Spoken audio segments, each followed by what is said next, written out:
Hello everyone. अब हम आप अपना नेक्स्ट टॉपिक स्टार्ट करते हैं जो कि हमारी बुक में है लोकेशन या फिर लोकेटिंग टेट्राहेड्रल वॉइड्स। अब हमें लोकेशन पता करनी है कि किसी क्यूब में टेट्राहेड्रल वॉइड या फिर जो नेक्स्ट हमारा होगा उसमें हम ऑक्टाहेड्रल वॉइड्स को कवर करेंगे, ढूंढेंगे। अब हमें पता करना है कि जो आपका क्यूब है मेनली इनमें ऑक्टाहेड्रल या फिर टेट्राहेड्रल वॉइड की लोकेशन कहाँ पर होती है। अगर बात की जाए, अगर आपको याद होगा अबाउट द टेट्राहेड्रल वॉइड की वो फॉर्म कैसे होता है, एक बार मैं फिर से यहाँ पर एक वॉइड बना के दिखा रही हूँ जो किसका फॉर्मेशन करेगा, एक टेट्राहेड्रल वॉइड का।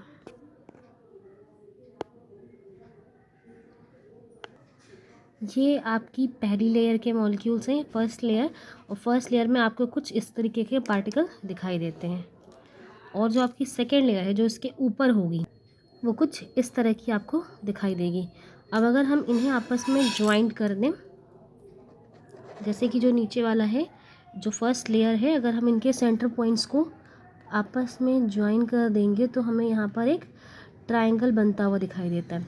और इसी ट्रायंगल को जब हम इसकी अपर वाली लेयर के साथ ज्वाइंट करते हैं, इसके सेंटर पॉइंट से हम इसको ज्वाइन करेंगे, हमको यहाँ पर एक ऑक्टाहेड्रल स्ट्रक्चर देखने को मिलता है, राइट। आपको यहाँ पर दिखाई दे रहा होगा एक टेट्राहेड्रल, मैंने यहाँ पहले आपको ऑक्टाहेड्रल बोल दिया, बट टेट्राहेड्रल वर्क स्ट्रक्चर आपको यहाँ पर देखने को मिलता है। बीच में यहाँ पे जो पॉइंट है, ये पॉइंट है, यहाँ पर हमको एक टेट्राहेड्रल वॉइड देखने को मिलेगा। नाउ क्वेश्चन ये पुटअप होता है कि जो हम इन्हें पढ़ क्यों रहे हैं, हम टेट्राहेड्रल वॉइड को यहाँ पर क्यों पढ़ रहे हैं। बिकॉज जैसे कि मैंने पहले भी आपको बताया कि वॉइड का मीनिंग क्या है, void is equal to empty space. जितना भी स्पेस खाली है, जो बीच की जगह है, उन्हें हम क्या बोलते हैं, वॉइड बोलते हैं। तो हमें वॉइड को पढ़ने की क्या ज़रूरत है, हमें तो वॉइड से कोई मतलब ही नहीं होना चाहिए। हमें तो मतलब हमारे पार्टिकल से है, पार्टिकल का कैसा कॉम्बिनेशन है, किसके साथ वो किस तरह की ज्वाइनिंग कर रहे हैं, बस हम यहाँ पे वॉइड्स को इतना क्यों कवर कर रहे हैं, वॉइड्स के बारे में इतना हम क्यों पढ़ रहे हैं। तो अगर हम यहाँ पर किसी भी आयनिक सब्सटेंस की बात करें, आयनिक सॉलिड, अगर हम किसी भी आयनिक सॉलिड्स की बात करते हैं तो मेनली आपको उसमें क्या मिलेंगे, उसमें आपको मिलेंगे कैटायन एंड एनायन, राइट। यही दो चीज़ें आपकी किसके अंदर होती हैं, एक आयनिक सॉलिड के अंतर्गत होती हैं। अब अगर हम यहाँ पर एक एग्जाम्पल लेते हैं, फॉर एन एग्जाम्पल जो सोडियम है, वो अगर सोडियम इज Na, अगर सोडियम एक इलेक्ट्रॉन लूज़ करता है, वन इलेक्ट्रॉन लूज़ कर रहा है, अगर ये एक इलेक्ट्रॉन यहाँ पर लूज़ करता है तो लॉस कर रहा है, तो हमें क्या होगा, तो यहाँ पर जो बिकॉज उसके शेल में से एक इलेक्ट्रॉन बाहर निकल आएंगे, ये बदल जाएगा इन Na+ में, पहले, और ये क्या बन जाएगा, एक कैटायन, राइट। अगर दूसरी एग्जांपल ले लें हम Cl की, Cl में क्या होगा, एक ऐड होगा, एक न्यू इलेक्ट्रॉन यहाँ पर ऐड हो रहा है, तो जब भी यहाँ पर एक नया इलेक्ट्रॉन ऐड होगा तो ये क्या बन जाएगा, Cl-, इन शॉर्ट कह सकते हैं एनायन। ये कोई बड़ी चीज़, नई चीज़ नहीं है, आपको पता होगा इसके बारे में। अब हम जब इन्हें कैटायन कह रहे हैं, कैटायन कहने का मतलब क्या है, कैटायन का मतलब है कि जो पॉजिटिव चार्ज है वो अब ज़्यादा हो गए। बिकॉज़ आपको पता है कि जो हमारा सोडियम है उसका एटॉमिक नंबर कितना होता है, 11 एटॉमिक नंबर है, तो मतलब इलेक्ट्रॉन्स भी इसमें 11 ही होंगे और प्रोटॉन्स भी 11। जब इसने एक इलेक्ट्रॉन लूज़ कर दिया, इलेक्ट्रॉन निकल गया, अब प्रोटॉन्स कितने रहेंगे, प्रोटॉन्स तो 11 ही होंगे। मैं यहाँ लिख देती हूँ, प्रोटॉन्स कितने होंगे, 11, और इलेक्ट्रॉन कितने हो जाएंगे, 10। बिकॉज ऑफ दिस इसके ऊपर एक पॉजिटिव चार्ज आया है। एंड अगर Cl की बात करें, Cl एटॉमिक नंबर 17, अब यहाँ पर पहले तो कितने थे, 17, बट एक और आ गया, एक और आने की वजह से प्रोटॉन तो आपके कितने हैं, 17, पर इलेक्ट्रॉन कितने हो गए, 18। इसीलिए इसके ऊपर कैसा चार्ज हो गया, माइनस का चार्ज हो गया। ओके, सो अब जब यहाँ पर एक इलेक्ट्रॉन Na ने रिलीज़ कर दिया, छोड़ दिया, मतलब लूज़ कर दिया अपने सेल से, वो बाहर चला गया। सो अब न्यूक्लियस के पास पॉजिटिव चार्ज ज़्यादा हो गया, और पॉजिटिव चार्ज ज़्यादा होने की वजह से जो उसका एटम है वो कैसा हो जाएगा, छोटा हो जाएगा। एटम का साइज़ स्मॉल हो जाएगा। साइज़ कैसा हो जाएगा, एटम का थोड़ा सा कम हो जाएगा। एंड Cl में क्या हुआ है, एक नया इलेक्ट्रॉन आया है, एक नया इलेक्ट्रॉन आया है। तो because of this new electron जो साइज़ है एटम का क्लोरीन के, वो थोड़ा सा बड़ा हो जाएगा, बिल्डअप हो जाएगा, थोड़ा सा इंक्रीज़ हो जाएगा। ओके, वो क्यों हुआ आपको पता है। तो जो आपके लैटिस पॉइंट होते हैं, यहाँ में एक अगर मैं यहाँ पर क्यूब बनाऊँ, मैंने यहाँ पर एक क्यूब बनाया। सो बिकॉज जब एक न्यू इलेक्ट्रॉन एंटर कर जाता है, एक न्यू इलेक्ट्रॉन रिलीज़ हो जाता है, इलेक्ट्रॉन बाहर से निकल गया, वो कैटायन बन जाता है। तो जो उसका साइज़ है वो बहुत छोटा हो जाता है। उसका जो साइज़ है किसका, Na+ का, या फिर जो आपका कैटायन का जो साइज़ होगा, वो जो उसका पहले का एटम का साइज़ था उससे वो क्या हो जाता है, छोटा हो जाता है, कम हो जाता है। इसी की वजह से जो वॉइड इसमें बनेंगे, फॉर एग्जांपल अगर कोई वॉइड यहाँ बन रहा है या कोई वॉइड यहाँ बन रहा होता है, तो ये जो कैटायंस हैं जो because of there smaller size, छोटा साइज़ जाता है उनका, तो वो इस कैटायन में आ जाते हैं, वो इस कैटायन में अपना लोकेशन बनाते हैं, वो इस कैटायन में एडजस्ट हो जाते हैं। But anions because of bigger size, उनका साइज़ बड़ा होता है, तो इसलिए जो आपको कॉर्नर्स में दिखाई दे रहे हैं उसमें क्या होते हैं, उसमें हमारे एनायंस होते हैं because of their bigger size. So जो वॉइड, इसीलिए हमें वॉइड्स का पता लगाना ज़रूरी होता है कि कितने टाइप के वॉइड्स हैं, कितने वॉइड्स हैं, और जितने वॉइड्स होंगे वो उनमें जो हमारे कैटायंस हैं वो आकर उस स्पेस को ऑक्यूपाई कर सकते हैं। एंड और अगर वो उनसे बड़े होंगे, अगर वो बड़े हैं तो वो जो हमारे कॉर्नर्स पे लैटिस पॉइंट है वो उसको ऑक्यूपाई कर लेते हैं। ठीक है, इसीलिए हम यहाँ पर वॉइड्स के बारे में भी पढ़ रहे हैं। आई होप आपकी बात समझ में आई होगी। Because of the bigger size anions होते हैं वो बाहर जो लैटिस पॉइंट है उसमें एडजस्ट होते हैं, and because of the smaller size जो हमारे कैटायन होते हैं वो इन वॉइड्स में एडजस्ट हो जाते हैं, वो इन वॉइड्स को ऑक्यूपाई कर लेते हैं। जैसे कि मैं प्रीवियस आपको बता चुकी हूँ कि जो कोऑर्डिनेशन नंबर होता है, coordination number of tetrahedral voids वो कितना होगा, 4 होगा। बिकॉज ये जो वॉइड है वो मिलने कितने एटम्स के बीच में, कितने पार्टिकल्स के बीच में बन रहा है, तो 1 2 3 एंड 4 पार्टिकल्स की वजह से ये फॉर्म होता है। तो दैट्स वाई इसका जो कोऑर्डिनेशन नंबर है वो 4 है।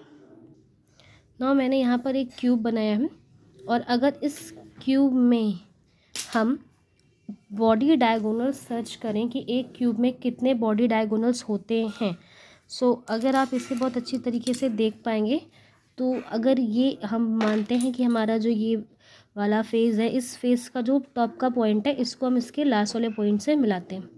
सो पहला बॉडी डायगोनल आपको ये मिलेगा।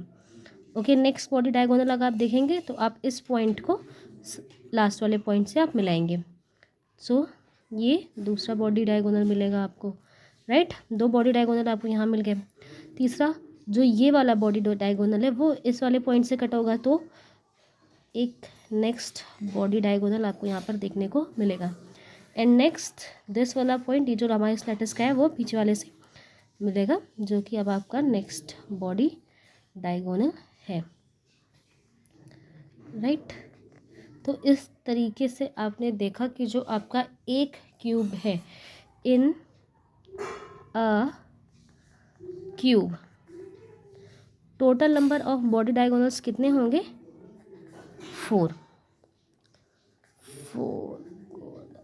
ओके, सो अब बना के भी देख सकते हैं आप। इस वाले लैटिस पॉइंट के स्टैटिस पॉइंट से मैं तुम्हारा फर्स्ट बॉडी डायगोनल, इसका इससे, नेक्स्ट वाले का इससे, और इसका इससे। तो इस तरीके से मेनली किसी भी क्यूब में आप किसी भी क्यूब को चेक करें, चाहे वो FCC हो चाहे BCC हो, कोई भी हो, उसमें जो बॉडी डायगोनल्स प्रेजेंट होंगे वो टोटल कितने होंगे, 4।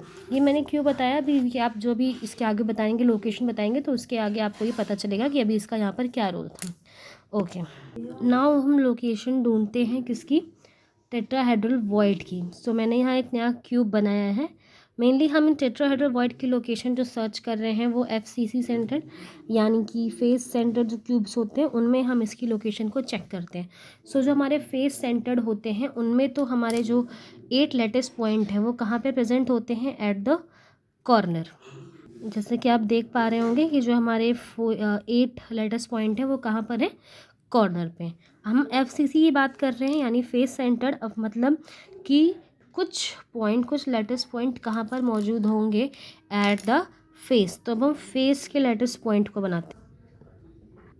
तो मैंने यहाँ पर लेटेस्ट पॉइंट बनाए जो कि आपके फेस में मौजूद होंगे।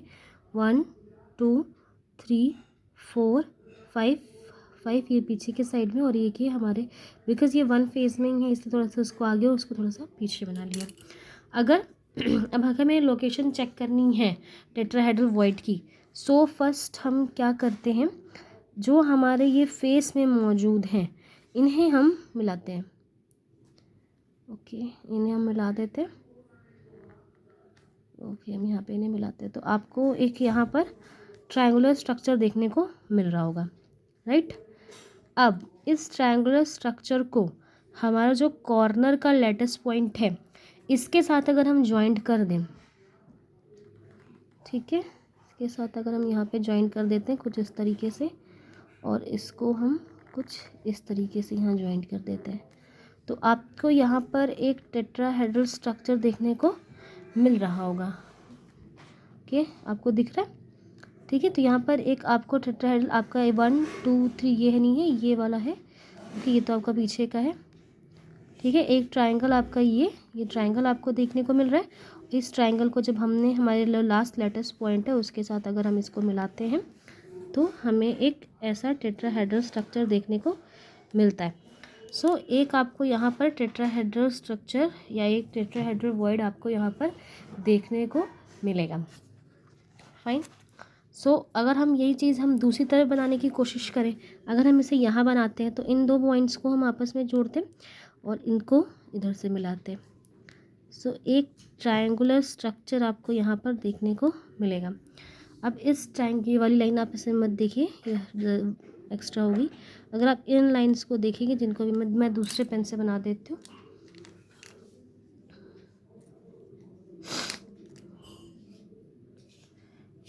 सो अगर हम इसे यहाँ पर ज्वाइंट करते हैं सो हमें दूसरा टेट्राहेड्रल पॉइंट यहाँ पर हमें देखने को मिलता है। मैं अगर इन्हें अलग अलग बना दूँ, मैंने दोबारा उस डायग्राम को बनाया बिकॉज वो थोड़ा सा ख़राब हो गया था, आपको समझ में नहीं आ रहा होगा आई होप। सो अगर मैं इसमें बनाऊंगी तो वही सेम चीज़ मैंने यहाँ पे रिपीट की थी, because of this latest point वो थोड़ा सा ख़राब दिख रहा था, नहीं बन रही थी पोजीशन प्रॉपर। बट अगर मैं उसको हटा कर इस पोजीशन में बनाती हूँ तो आपको यहाँ पर बहुत क्लियर दो कॉर्नर्स पे आपको टेट्राहेड्रल वॉइड्स आपको यहाँ पर दिखाई दे रहे होंगे, ठीक है। एक आपका यहाँ पर बन रहा होगा कुछ और दूसरा यहाँ पर फॉर्म होता है, ठीक है। ओके, तो आपने मेनली एक चीज़ देखी कि जो दोनों वॉइड्स बने हुए हैं वो कहाँ पर बने हुए हैं, वो बने हुए हैं एक बॉडी डायगोनल पे। अगर हम इसको मिलाते हैं, अगर हम इन्हें मिलाने की कोशिश करें, एक बॉडी डायगोनल बनाने की कोशिश करेंगे तो आपको दिखाई देगा कि यहाँ से अगर आप इन बॉडी डायगोनल्स को मिलाने की कोशिश करेंगे तो ये कुछ इस तरीके से जाकर इस पे मिलेगा, राइट। सो इस बॉडी डायगोनल के ऊपर आपको दो टेट्राहेड्रल वॉइड्स मिले हैं। मतलब अगर एक बॉडी डायगोनल जो यहाँ से यहाँ तक है उसमें आपको कितने वॉइड्स मिलते हैं, 2। तो एक वॉइड्स पे अगर आपको 2 मिले हैं तो और total number of body diagonals कितने हैं, so total number of body diagonals हैं 4, राइट। टोटल बॉडी डायगोनल्स से कितने, 4। और एक बॉडी डायगोनल पे आपको कितने वॉइड्स मिलते हैं, 2।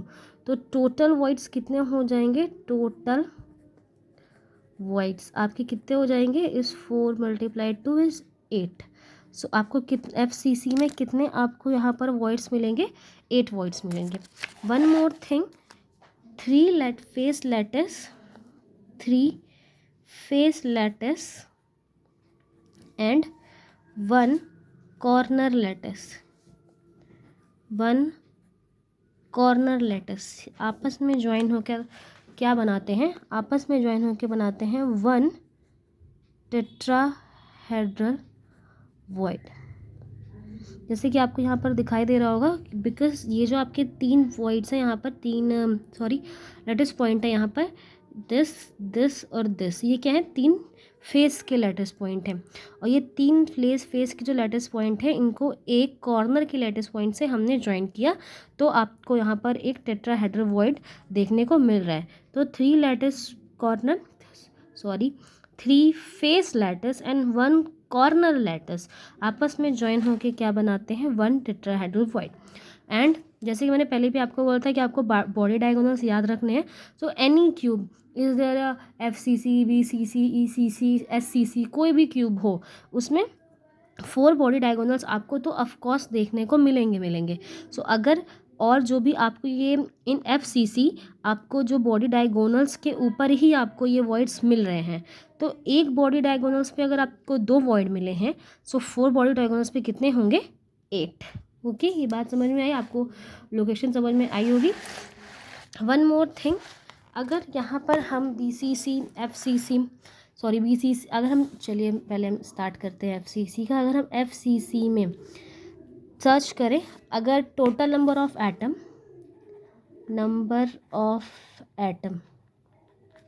इन यूनिट सेल, कितना होगा?